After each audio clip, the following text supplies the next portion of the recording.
Hi and welcome back to the layout. Today we're going to be taking a look at our custom Norfolk Southern locomotive roster and all the engines that we have here on the layout. As many of you guys know, we do a lot of custom building, custom painting, and custom sounds in our engines. I want to take a few minutes just to share some of our models with you guys and to tell you a little bit about each specific engine.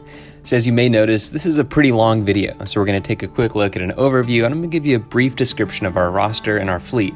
Then if you want to stick around, I'm going to go into in-depth details on every locomotive.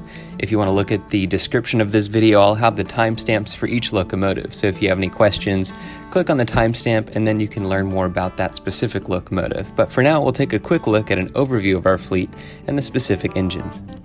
Our layout is loosely modern and based on the Norfolk Southern Asheville District in western North Carolina, and our roster represents that as well. While we do have some of the newer AC40-2 and rebuild locomotives, as well as the Tier 4s, we also have some of the older power, like the standard cab Dash 9s, Dash 8s, and even some of the old ex-Southern Railway high hood locomotives.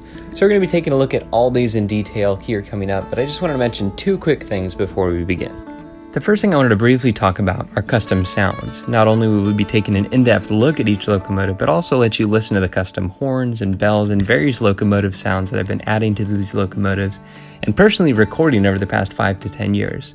Now there's maybe a couple engines in the roster that have horns which I pulled off of YouTube videos, and unfortunately I won't be able to share those, but I'm really excited to say that I'll be sharing a lot of the sounds that you hear in these locomotives with you guys, and over the next year or so, making them publicly available. And I'm doing that through Lombard Hobbies. I know you've heard me talk about them a little bit, but I know the owners really well, Jeff and Andrew. I really trust them. I know they do good business, have a great hobby shop.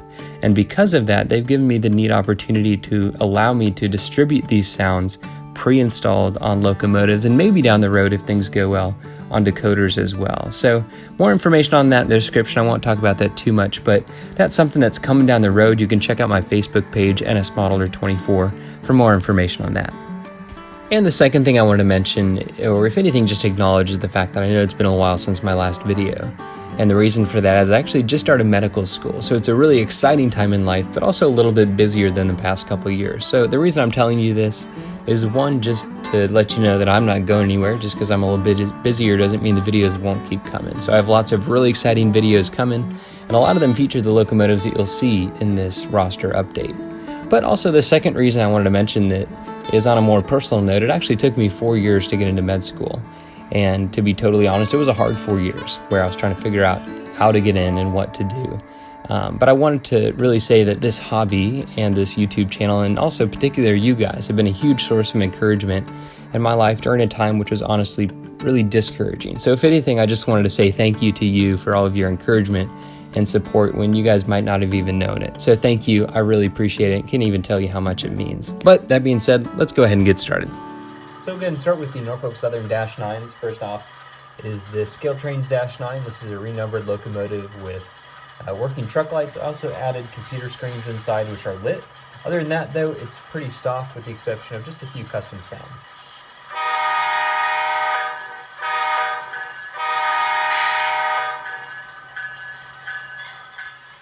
Next up is 9692. This is another ScaleTrains Dash 9 with working truck lights, working computer screens, and then also upgraded the LED lights to make them a little bit brighter as well. Also added reflective striping and a couple other details, as well as opened the rear cab door. And this one again has a custom horn and bell.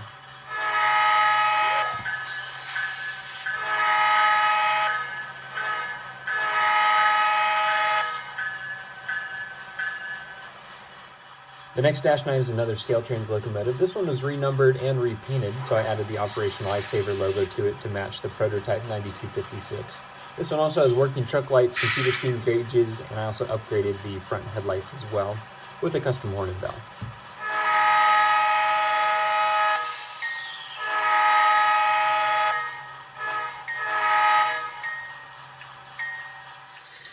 And the last wide cab Dash 9 that we have is this heavily modified Kato locomotive, and even though it's probably not quite on par with some of the locomotives that you could find on the market today, and we probably could replace it, it's a fun way for us to remember just how far the hobby has come.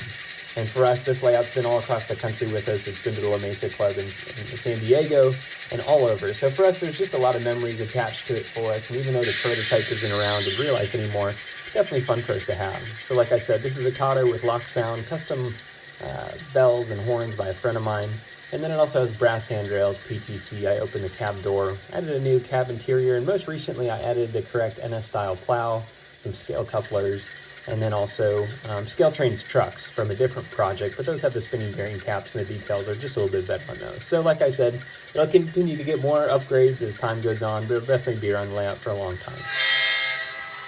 The next Dash 9s are the most recent additions to the layout. These are two of the new ScaleTrains C40-9 top hats. And one of the most iconic locomotives, so it's fun to have a couple around the layout. This one's a pretty stock and factory model. The only thing I changed was the logo. I updated to the horsehead logo, added a new air conditioner to represent the modern C40-9s, and then I added a custom sound file as well with the horn and bell.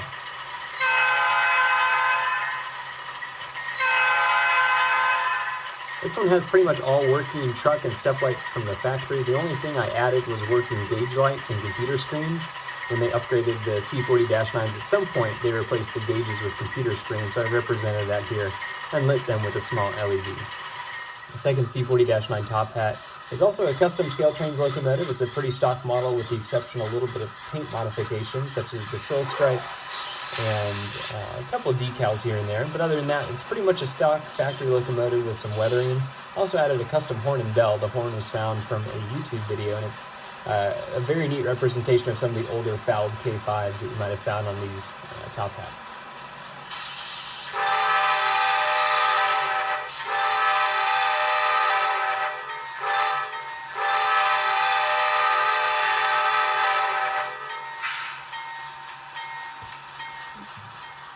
Next, we move into the Dash 8s. This is a customized Atlas C40-8W, and I also added working step lights, truck lights, new LED headlights, and a lock sound 5 decoder. Also added a little bit of weathering and some PTC antennas to the top of it.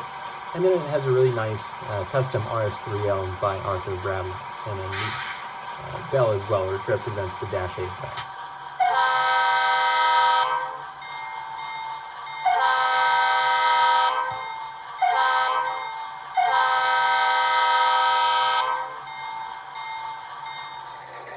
Next up is this Atlas Dash 8. This is a standard cab Dash 8, and it's a really unique locomotive where Norfolk Southern ordered a batch of these with a flat nose. It had air conditioners, some different boxes and knuckle baskets here and there. It also had a really neat anti-climber with a little recessed portion, so all sorts of little neat details which I modeled and represented here in this Dash 8. It also has working LED headlights, truck lights, step lights, and number boards, as well as lit computer gauges. And then I added brass handrails, a new air conditioner, P5 horn, all sorts of details. This has been a really fun model, which has been on my to-do list for years and years, and I finally decided to do it and to go all out on it. And to top it off, I have a nice P5 horn, which was made by a friend of mine, Josh Byers, and so he was kind enough to send that to me, and it fits perfectly. It was recorded from a real Dash 8.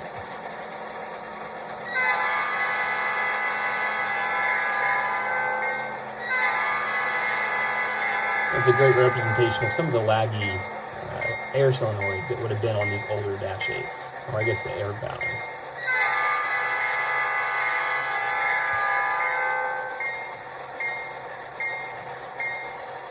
Next up is a ScaleTrains C39-8. Even though these things are long gone in real life, we always loved seeing them growing up. It brings back a lot of memories of being out with my dad and watching these in the Asheville area. So this is one of the first runs of the ScaleTrains Dash 9, so I added the working ditch lights and the sill stripe as well. Other than that, just a little bit of weathering, sound file, and it's pretty much a stock model other than that.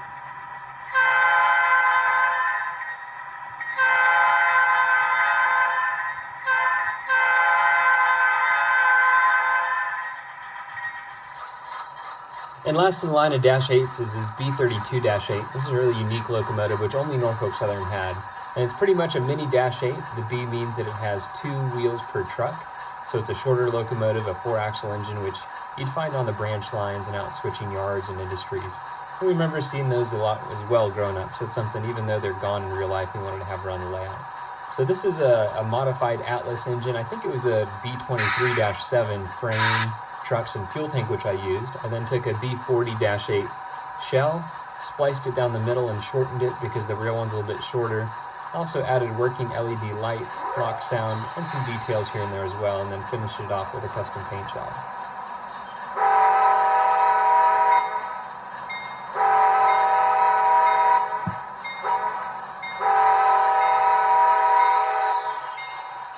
Next in the line of GEs are a couple of ET44ACs. These are ScaleTrains Tier 4 GEVOs, and it's pretty much a stock locomotive with just a little bit of weathering.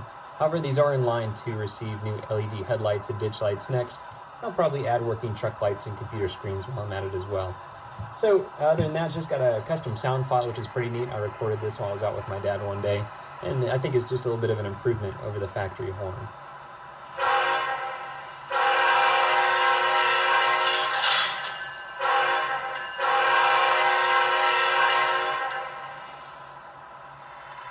Next up is the second ScaleTrains ET44AC, and this is pretty much the exact same specs as the last locomotive. However, you can see the lights are pretty dim from the factory here, so I'm going to go ahead and replace the headlights and ditch lights as well at the same time as I do the other one.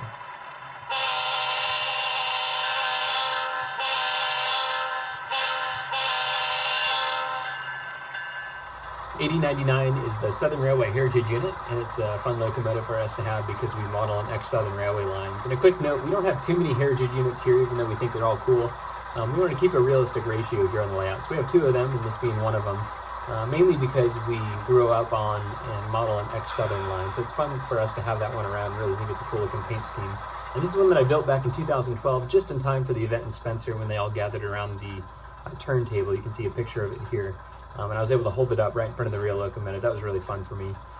But this is a customized Tower 55 locomotive. Those Tower 55 engines were early phase GEVOs, and so I rebuilt the radiator sections and a lot of the grills and screens and intake vents to represent a late phase Tier 3 GEVO, which was found on the locomotive on the prototype. Also recently added PTC antennas, working LED headlights, ditch lights, number boards, and truck lights. And then most recently, I added a new underframe to the locomotive. The Tower 55s didn't run that great, didn't have the best detailing underneath, so I added a new Athearn Genesis frame. So I added the new frame, motor, trucks, fuel tank, everything underneath the shell is all Athearn Genesis and runs a lot better now. And it's also got a neat horn recording off of a prototype GEVO of the similar number series that I recorded about a year ago.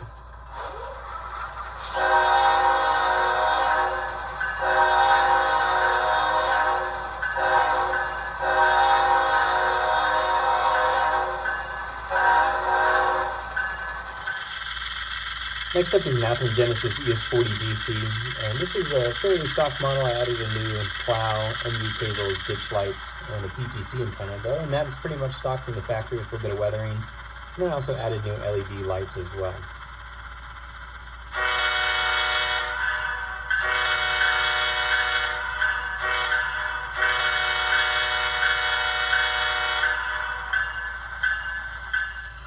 Next up is 4252. This is one of two AC44C6Ms on the layout. And in real life, Norfolk Southern is rebuilding some of the older Dash 9s with newer cabs, electronics, and they're also swapping out the DC traction motors for AC or alternating current traction motors. So I've represented that here with the back half and underframe of a ScaleTrains Dash 9. And I took the electrical cabinet, the radiator section, or excuse me, just the electrical cabinet and the cab of a Tier 4, which is representative of how these things are rebuilt, and kind of splice them together. If you want to know how I did it, you can go back and look at one of my older videos. I'll put a link in the description to that really shows you kind of how I built this thing. A couple other details here. I opened the cab door, I added some working truck lights, step lights, and then I also opened the cab window, which is kind of a neat touch, and then added working computer screens inside, and then the crap on the dash treatment, which is what I like to call it. And then this is something my dad and I were out taking pictures of the prototype one day for the layout. And notice that inside of the cab, a lot of these locomotives actually look pretty dirty, whether there was cups or papers or just garbage in the front of the dash, kind of like you might see in a couple cars on the road. So it's something we recreated here.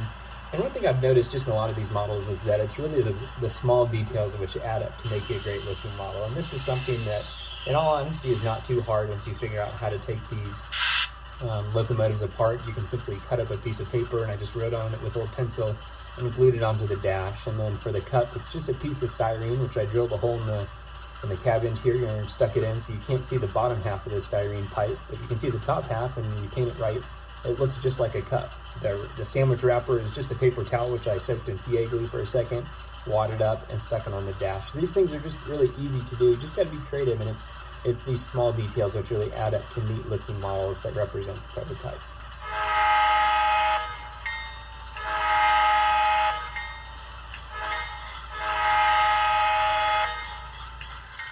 Next up is the second AC44C6M. This is pretty much the same specs as the last one, except I didn't do any modifications to the cab interior, so no lit screens.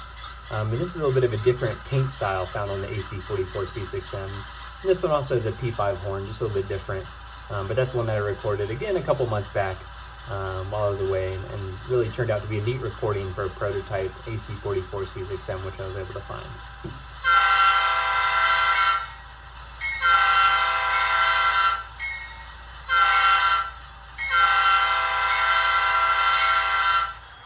Next up is 1072. This is the second heritage unit which we have on the layout. This is a stock Athearn SD70 ACE. The only thing I did was replace the headlights with LEDs and then added the weathering as well. And then one neat thing about the weathering here on the windshield, you notice I actually masked off the pattern of the wiper blades and then did a little coat of weathering over top of that. So it kind of looks like a dirty windshield, which the wipers clean. So a neat little touch there as well. Small detail, which I've seen by other modelers and also in the prototype, which I was able to recreate here. And this one has a great horn by Arthur Bradley.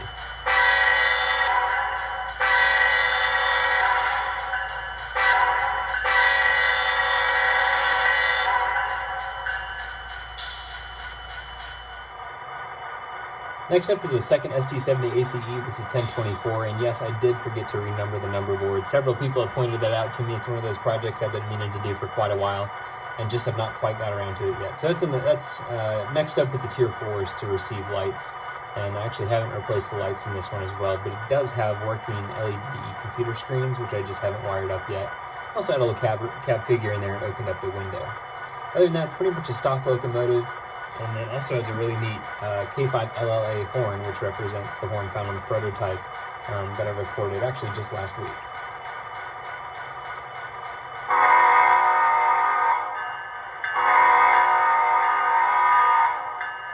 And it's also got a couple other neat features like this Doppler effect K5 LLA.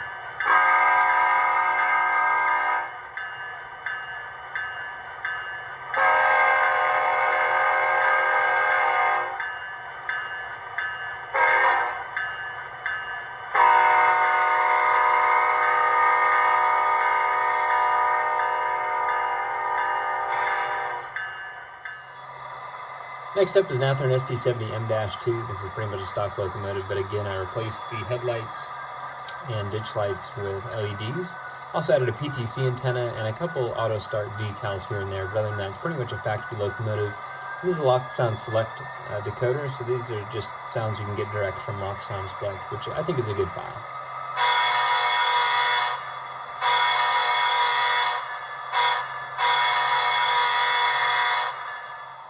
2607 is a Phase 2 SD70M. This is an Athearn Genesis model with a few upgraded details here and there, like the P5 horn, the PTC antenna, some new MU cables and plow, and I also upgraded the LED headlights and ditch lights as well.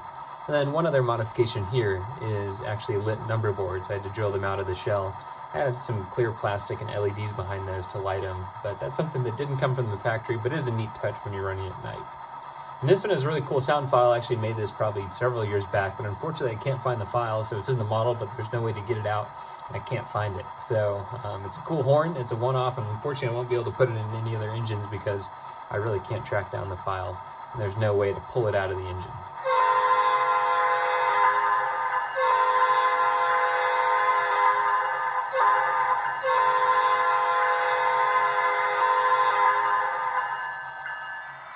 .2507 is another Athearn Genesis SD70. This one's a standard cab. I upgraded a few of the details in the paint as well. I added the sill stripe, I also added a brass air conditioner up top, and a couple other details here and there. But for the most part, it's a stock locomotive, and I upgraded the headlights with LEDs, and also added working number boards to this one as well. This one's got a neat horn. This is a YouTube find, so unfortunately I'm unable to put this one out, but this is a really neat recording of one of the laggy K5s, which was found on these old, the valves were kind of laggy on these old SD70s. So really neat representation of that here.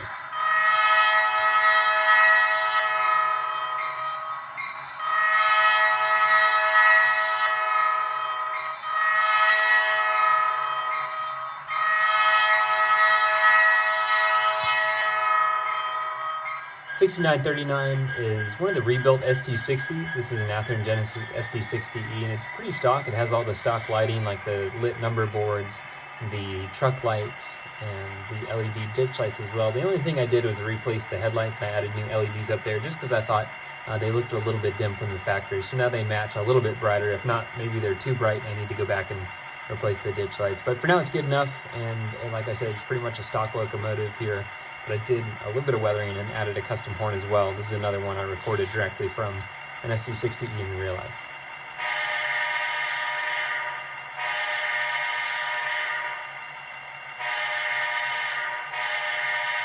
And that's kind of one of the third generation K5s, I believe is what they're called and what are on a lot of these locomotives. Next up is a couple of SD40-2s, the first being 3555, and in real life this was an old Burlington Northern Santa Fe locomotive which NS bought, and that's why it has the low headlight and some of the BNSF specs that you might find on it.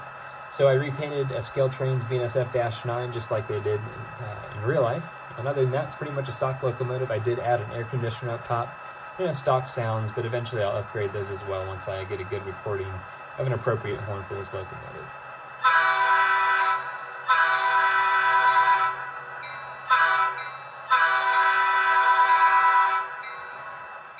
(3216) is another SD40-2. This is one of the Norfolk Southern rebuilds with the Admiral cab. And it's an old Southern locomotive, so it used to be a high hood that they chopped down. Other than that, it's other than the weathering, it's just a stock locomotive. It's got a factory P5 horn on it, which sounds great, and really nice model out of the box here.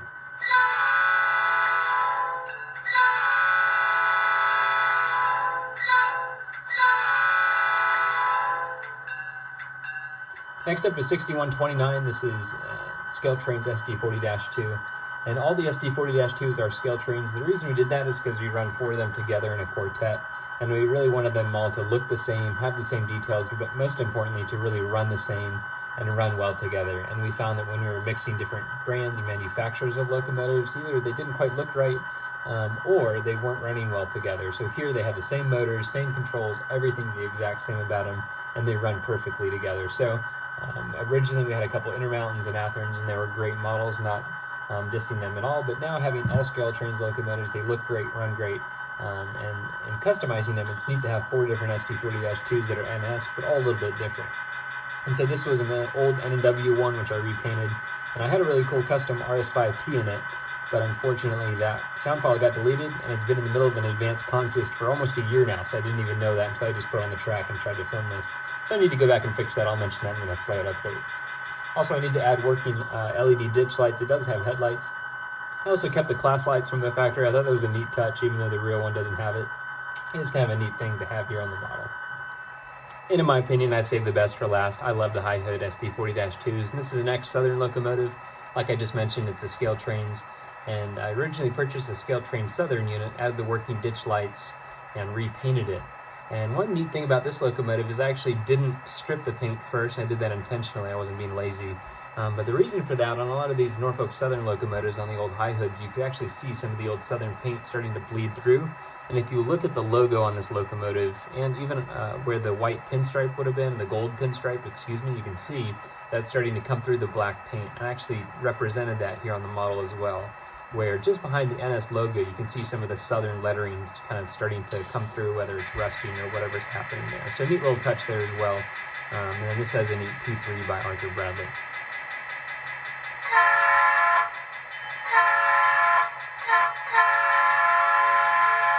Next up are a couple of 4-axle EMD locomotives. This is an Overland GP60, so it came very well detailed out of the box. But I did add a new air conditioner up top. I custom painted it, and then also opened up the cab door on the front of the locomotive. A little bit hard to see here. One neat thing about this engine, even though I added the working LED headlights and ditch lights, I did add the working cab light as well. So when the engine's sitting in the yard or engine terminal, it's a neat touch to have that on. One of the only engines I've done that too. It has the same horn as the SD70 that you saw earlier, so I need to get this replaced and make a new one. I'm just trying to find a good recording to get that done.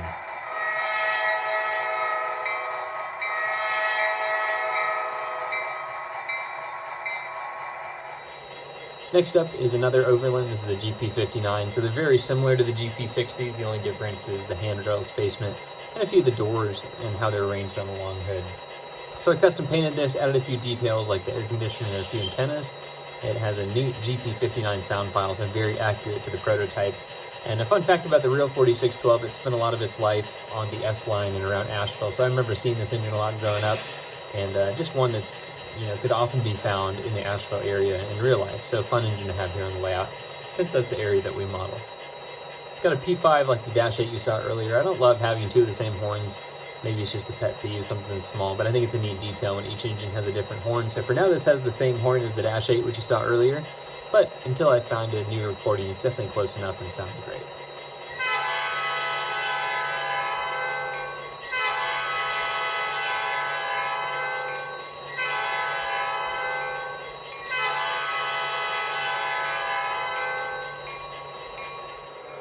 Next up is 5071. This is an Athearn Genesis GP38-2. And a couple neat things about this is it was originally horsehead paint scheme, so it was the newer paint scheme. I went back and added the older logo, and then also added the old Southern lettering underneath it, kind of like you could find on the old Southern GP38-2s. A couple of neat things, the real prototype locomotive, the 5071, was also around Asheville for part of its life, so I remember seeing that and having some real pictures of it. I also added the custom lighting here with the walkway lights up top, something that was unique to the Southern high hoods.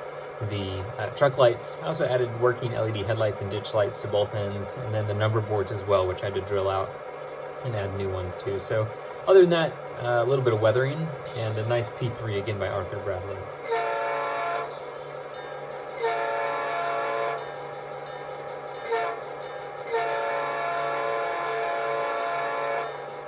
The last of the Norfolk Southern locomotives that we have here on the layout are these switchers, affectionately known as butt heads. These SW1000s and SW1001s are Broadway limited models. They're pretty stock from the factory. 2218 just got a little bit of weathering. Other than that, it's completely stock with stock sound, and then 8841 was just patched and weathered as well. And the locomotive off to the left is one of the cabless switchers. This is an old Athearn blue box. It's a dummy, but something fun to have around the layout. We've had it for a long, long time, so we figured it was a nice addition to set to this pair. So we can kind of consist all three of these up, and they make for a nice switching consist, whether you're hostling the engine terminal or switching out the yard. So just a neat little addition here to the Norfolk Southern roster. So after this, we'll take a look at some of the foreign power that we have on the layout, and that'll just about wrap up this video. Next up is Union Pacific 7348. This is an AC6044AC, and I know that's a bit of a mouthful. Pretty much it's just an AC6000 car body with the prime mover and insides of an AC4400. And the story behind the prototype locomotives is that GE delivered them without having the 6,000 horsepower engine ready. So the plan was to upgrade the 4,400 horsepower engines to a 6,000 horsepower engine once that technology kind of became available and they worked out a couple of kinks. Now, I don't think they ever got around to it, because I remember seeing those up in Chicago when I lived up there on all the heavy coal trains. And so it's definitely a unique locomotive. It's a fun one to have, and I've seen a lot in real life, so something that, even though we don't model Union Pacific, is fun to have around. It brings back some memories. For this one, I added working LED headlights, ditch lights, truck lights, and step lights all around as well. On the engineer side, it has two step lights, a little unique thing there on the back of the locomotive. It has that as well. And then one last fun thing which I did to this locomotive is I added a 3D printed prime mover inside of the shell, and then also opened up the doors on the long hood. So in doing some research of the prototype, I noticed that a lot of these had open doors. I don't know why, maybe it was just happen chance that I saw the pictures like that. But I opened them up here, and two things allowed me to do that. One, it's an overland engine, so it's heavy as it is, and usually with the plastic models, there's a lot of weight inside of the shell. However, these, they're totally open except the motor. So that allowed me to have the space to add a prime mover inside and open up the doors, but also because it's an AC6000, it's a really long locomotive, so there's extra space. So I opened up a couple of the doors behind the motor. I didn't have to remove any of the motors or drive chain or even the flywheels. So all of it's in front of the prime mover, which I added inside. So it's a neat detail. You probably couldn't do this to anything else other than, maybe a brass SD90 or a brass AC6000 like I've done here. But it's definitely a neat touch, something unique about this locomotive. It has a custom K3HL horn. It's a unique locomotive to these AC6000s and maybe a couple other Union Pacific locomotives, but I took it off of a YouTube video of a prototype AC6044AC, so the horn and bell are totally accurate to this locomotive.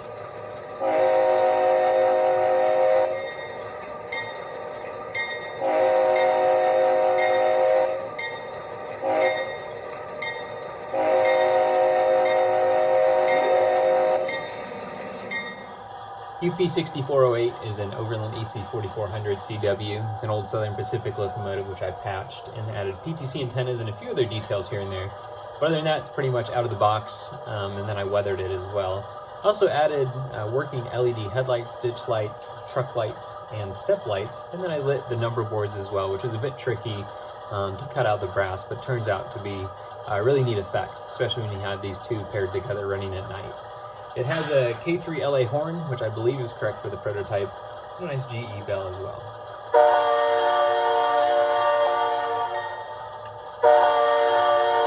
And just like the prototype, the ditch lights flash, which is a really neat feature that was found on the SP engines.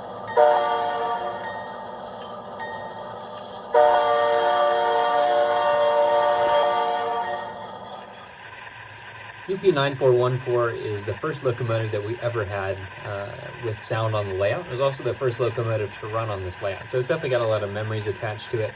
That's the reason it still has the stock factory QSI sound in it. But over the years, it has received some upgraded weathering, PTC antennas, and a few details here and there, like the UP yellow stripe. Other than that, though, it's pretty much a stock locomotive. It's probably 10 or 15 years old at this point, but it's definitely fun to keep around, and it still makes its paces around the layout.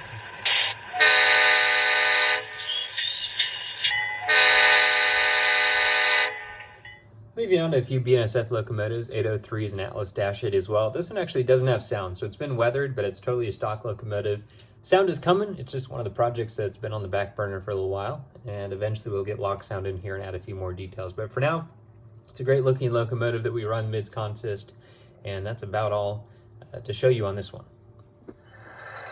Next, we have a couple of Canadian locomotives. I always loved the Canadian GE wide cab with the 4 windows. Not really sure why, something about it I think always has looked cool, and even though I haven't seen too many in real life, I thought it was just a neat looking locomotive, and we have a couple of those here on the layout. So the first is a C44-9WL. This is actually a custom locomotive. It's a project I probably did 8 or 10 years ago, so it's still keeping its paces here on the layout. But this is a Kato locomotive. I started with a Kato-9. I then added a Kozlo Shops C44-9WL cab with a custom cab interior. I added the new anti-climbers. Also added the correct GE trucks. Those are from a Broadway Limited AC6000. I also added a new plow, brass steps, and brass handrails as well, along with a couple other details here and there to the model, and finished it off with a custom paint job. For now, it has a Tsunami decoder in it, which isn't a bad thing. I'm not hating on Tsunami. I think they have good sounds, but we mostly have lock sound here, mainly for the custom sounds like I've showed you before. So this will get an upgrade eventually, but for now it does have working headlights and ditch lights. And a funny thing about this locomotive is that we actually have two 2507s. We have the Norfolk Southern SD70, so it's a little tricky to run these. I'm going to have to renumber one of these, one or the other, probably this one, because when I take it over to Workbench to upgrade the sound, I'll just renumber it as well. I'll try to add some working cab number boards as well if I can. So that's coming, but for now it looks great, runs great, and is a good representation of the Canadian -9s that you might find up there. 4601 is the second Canadian locomotive that we have. And this is a BC rail, and for some reason I always loved the BC rail. I liked the color scheme, thought it was neat mountain railroading. I always said if I couldn't model Norfolk Southern or the Southern, it would definitely be BC rail. They just had really unique looking locomotives, unique features, and I think that's part of the reason that I like Norfolk Southern too. But it has the double ditch lights here. It had the full cowl on the body, which is a neat feature on the C40-8Ms. And so it's just a very unique, different looking locomotive. And this is a Rapido model, which has been heavily modified. Like I said, I always loved the 4-window cab, so a long time ago I'd also planned to do a Kozlo C40-8M. I never got around to the build, and of course Rapido announced it right when I was about to start, so I figured I would just save the kit and all the detail parts that I had acquired and apply them to this model, since it was a lot easier to do that. So what I did is took the Kozlo brass etched grills and brass etched steps and applied them to this model. So now it has see-through grills, a bunch of other detail parts for the underframe, and I added the rock lights and LED lights as well. For now it still has the stock lock sound select speaker and decoder, but eventually get an upgrade to get a couple of custom sounds in there. But for now, here's the BC Rail K5H horn, which I've got in it.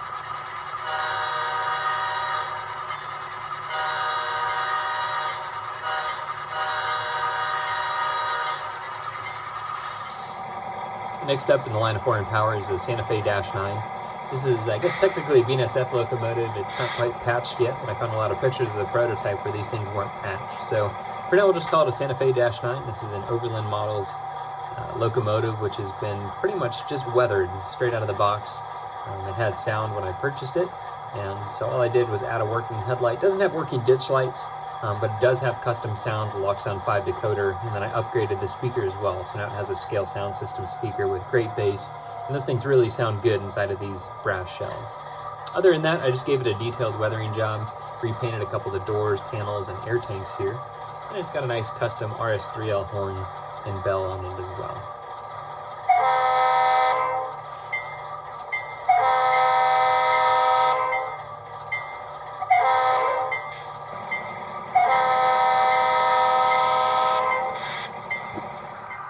'8615 is an Atlas-8. It's a stock paint scheme, but I did add an air conditioner up top, a new horn, a couple of details here and there. I opened up the cab doors and also added some brass steps to it as well, heat touch with the see-through steps. And then other than that, I added the LED headlights and ditch lights and the new Locksound 5 decoder. And we really don't have a reason to have an Atlas-8 4-axle engine on the layout, but I always thought they were cool looking. I saw a couple of pictures of the prototype and really just thought it'd be fun to model. And so I did the project and turned it into a little short line switching locomotive, which we use up at the paper plant. So for now, we're just run it as the ARW, which is what it's patched for, and I guess that's the Appalachian Railway. And for now, that just switches out the paper plant. It's really owned by the paper plant here on the layout. So that's what this locomotive is for. A couple of you guys have asked about it in the past, and that's kind of what we use it for here on the layout. It's got a really neat fouled RS3L horn by Josh Byers, and one unique thing about this horn is it has different recordings from the front and back of the horn. So actually it sounds different when you're running in forward or reverse.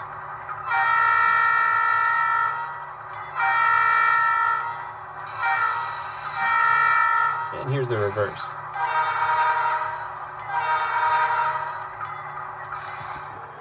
Next up are two of our Amtrak locomotives. The first is a P42. This is a Kato model, and it's one of the more recent runs with the trucks, which actually have the motors inside of them, so lots of space inside of the shell for a speaker, decoder, and I haven't quite got to that yet, so this is a project that's still on the workbench. Also need some details like the pilot and some windshield wipers, but I think once I do that, it'll really come out nice. So I'm looking forward to finishing up that project as well and adding some custom sounds to it, so that's coming soon. And also the cabbage, the NCPU, I believe is what they're called, is an old F40, which was turned into a cabbage or baggage car and used to control trains and push-pull service by Amtrak. This is a pretty stock Rapido model. I'm going to upgrade the headlights and ditch lights. There's a little bit of dim out of the box from the factory, so that's one little modification I'll make to that coming soon. And we do have a third Amtrak locomotive. It's a B32-8W, but that's in the middle of being custom painted, so still a little bit of work to do to that one, but that'll be coming soon as well. So I'll be sure to keep you guys updated on these Amtrak locomotives as I make progress and finish them up. Next up are a couple of our most prized possessions here on the layout, and I saved the best for last. These are our Dash .9 CWs, and these are actually really funny locomotives, which my dad totally chopped down and put on the frame of a switcher locomotive and cut down the radiator section, the long hood section, and the electrical cabinet to shorten these things up and make them mini Dash 9. So we actually have a whole mini train which goes with these. It's kind of a fun little project that makes people laugh whenever they come over and see it. And then, of course, like the rest of the fleet, has some very nice custom sounds to them as well.